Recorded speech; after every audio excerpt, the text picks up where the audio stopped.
All right, another big story, the power crisis. The outage in Houston from Hurricane Beryl is going to continue into next week for hundreds of thousands of people. CenterPoint, the main electric service for the Houston area, is warning that 500,000 customers could remain without power until Sunday. The storm itself isn't even done. Its remnants hit Vermont with flash flooding that killed one person. Meanwhile, Houston police are getting backup to help deal with the emergency response. Fox 4's Sean Rabb in studio with more. Sean. That's right, Heather. The cavalry's coming. In fact, the cavalry's there now. Cops from across departments in North Texas answering a different kind of officer needs assistance call. The Houston Police Department and the Texas Department of Emergency Management reached out to Chief Garcia, Chief Noakes, and myself and said, hey, we need 100 officers to come to Houston to help us because of the extended power outage. And we said, absolutely. 60 officers from North Texas will join 40 others from around the state. And so we're sending supervisors, officers, and they're teaming up with Houston police officers. So they'll be working 12-hour shifts. They were working during the evening hours, which was their most critical time of need. Much of the city's residents and businesses without power. Thousands of traffic signals down. 12 hospitals not able to discharge patients to homes without electricity. Ambulances holding patients for hours because hospitals have no room. The state has turned NRG Stadium into a field hospital to serve as many as possible. And like others, officers have homes damaged and in the dark. And our department is very thankful because that's going to give our chance to maintain our constant coverage because the neighborhoods are not uncovered. We're out there and we're out there in force, but this will allow a few of them to be able to go home, take care of some things that they need so that they can come back to work because if they're worried about their families, the focus is not 100% on the threat. The power problem is the greatest threat. CenterPoint, the main electric provider, has brought in nearly 12,000 people, but power not being restored fast enough. If CenterPoint meets their goals by Sunday, they will have reduced it from about 2.2 million people without power down to still about 500,000 for next week. Folks, that is not acceptable. Mid-afternoon Thursday, the North Texas Cop Car Caravan arriving in Houston, bringing the help they need. We got your backs. I know Chief Satterwhite is going to have your back as well. And I guarantee you the city of Houston appreciates all the help that we're giving them. So thank you. God bless you all, and please stay safe. Now, this is the first time law enforcement's been used in Texas in a mutual aid response kind of way. The state will pay all expenses, including salaries, for the time the officers are gone, about 4 days, just like they do with firefighters who head out to assist in disasters. Roll call and the first 12-hour shift tonight. What's going on, guys? I'm Steve. Welcome back to the channel. Welcome back to another video. If it's your first time stopping by the channel, hit that subscribe button. Trust me, you won't regret it. If you're a returning subscriber, as always, guys, welcome back, and I do appreciate the support. Guys, what you just seen was a update of what's going on out in the city of Houston. Shout out.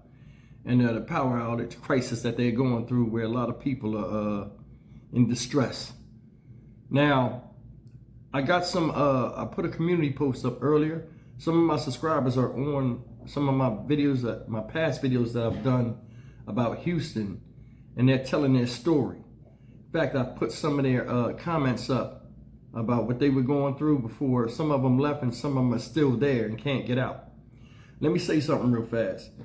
A lot of people in the comment section are saying crazy stuff that are not in the immediate situation as people out here in Texas.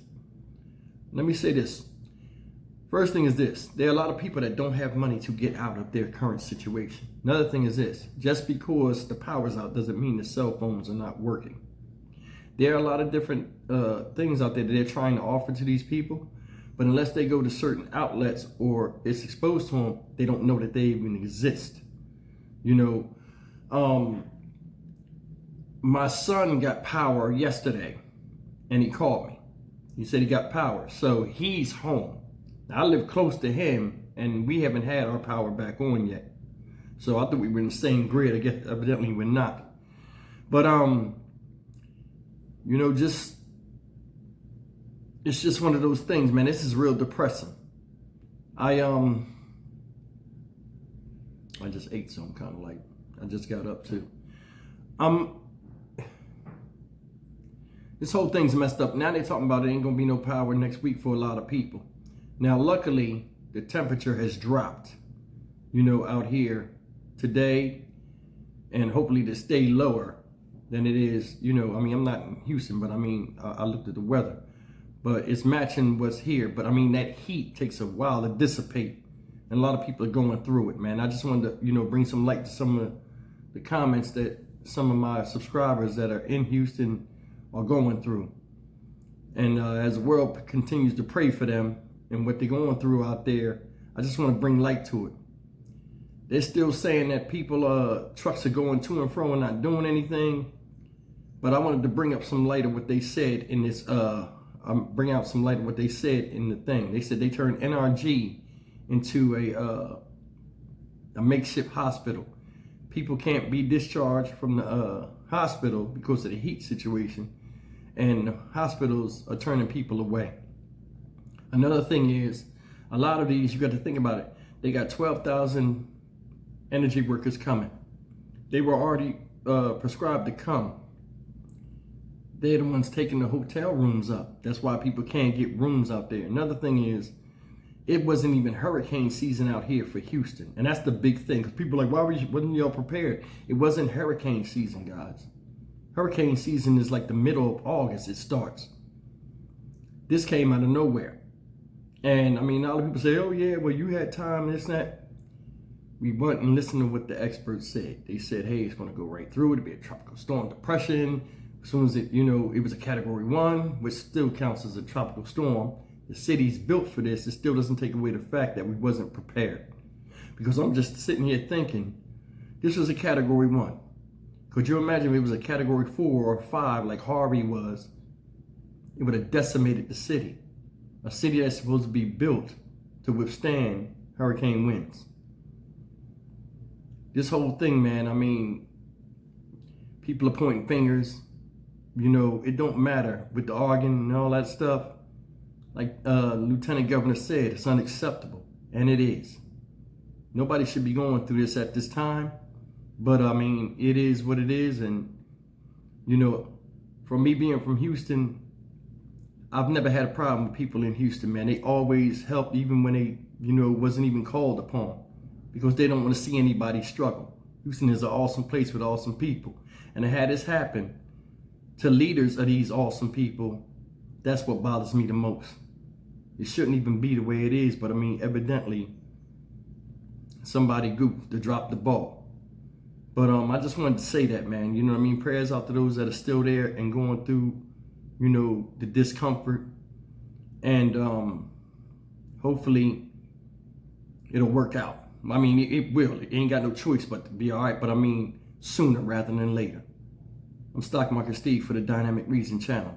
As always, like, comment, share, and subscribe to my subscribers and non-subscribers.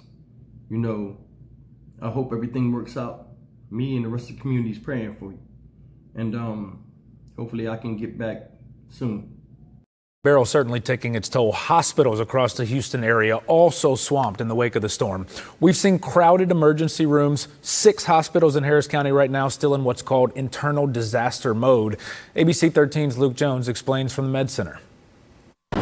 One of the reasons hospital administrators think they're seeing so many extra patients, a lot of these smaller clinics still don't have electricity. So if you normally go there for something like dialysis, you now have nowhere to turn but the main hospital.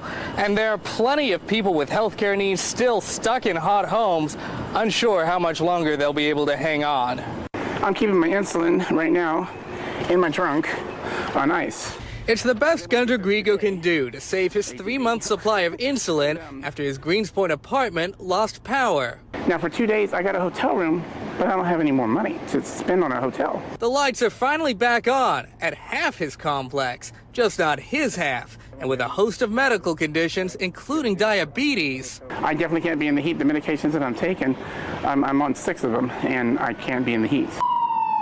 All the more troubling since medical attention has been a little harder to come by since Beryl hit. We have 43 dialysis clinics that are still having issues right now. Many of those patients flooding emergency rooms. Ben Taub reports 320 ER patients yesterday. That's 34% more than they'd see on a typical high-volume day. We had a police officer who was shot in the leg, and When the mayor went down to see him the next day, he still didn't have a room. Many hospitals unable to discharge patients to hot homes, causing a backlog of ambulances waiting to drop new patients off. Some of them had been sitting there for 3+ hours. To help ease the strain on hospitals, NRG Stadium is taking some of those discharged patients, eventually as many as 250. The state also sent in 25 ambulances from other parts of Texas, yet none of that'll help those left fending for themselves at home. I couldn't sleep in here. No way. I'd probably die. I think I would. You know, this heat is just unbearable. Luke Jones, ABC 13, Eyewitness News. Yeah, another thing too. As far as this whole thing, I'm gonna say two more things, man. Y'all gotta forgive me. I just got up, my mic is acting up and all kind of stuff. 2 points I want to make. That's the reason why I did this video. I just started rambling. But listen, there are linemen and stuff out there from other places, and I give them respect for coming. You know what I'm saying? In fact, I give all those people out there working in that heat and them dangerous conditions, those linemen and stuff, I give them all respect. No matter what I say on here, ain't no reflection to them. It's a reflection of those that are in power, telling them to go to and fro and what jobs to do. These people are still sitting around. You know what I'm saying? And a lot of them are still waiting for work orders late in the day. It's 10:30 now. Some of them still standing standby. You know, I was alerted. Somebody contacted me that's a lineman right now and was like, hey, man, I seen your videos. This is what's going on. And another thing is this. They're not telling you. People are getting their power turned on for a day and they're cutting it back off. We were there, the power jumped twice. You know what I'm saying? That come off as cruel to me. Because say your power, you get an alert, hey, your power's on. And then you cancel your hotel and you leave and go back home. And all of a sudden, your power's off the next day without no warning. I think that's real cruel for them to do. I don't know what they're doing. But I mean, come on, man. Enough is enough. Thanks for listening.